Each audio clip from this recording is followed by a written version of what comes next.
Ako po si Raven, isang simpleng tattoo artist na may munting spot at maliit na negosyo. This time may nagbabalik may sasaktan tayo. Dahil may naka-schedule ngayon, maaga po ako nag-open. Pero bago ang sakuna, i-prepare ko po muna yung mga gamit para pagdating ni ma'am ay mag-uumpisa na lang ang sakuna. Siya naman po si Ma'am Mera, nagmula pa sa Kamachile. Pero bago ang lahat, kailangan po muna i-disinfect yung area ng lalagyan ng tattoo. Then sisipat-sipatin po yung placement at ilalapat na po kagad yung paper. Si ma'am po pala ay member ng Spider, pan ng Hunter x Hunter. Ay grabe, wala akong masabi sa anime na yan, napakaganda.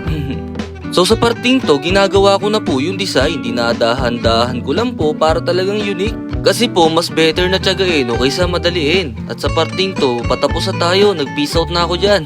At ito na po ang outcome ng tattoo ni ma'am.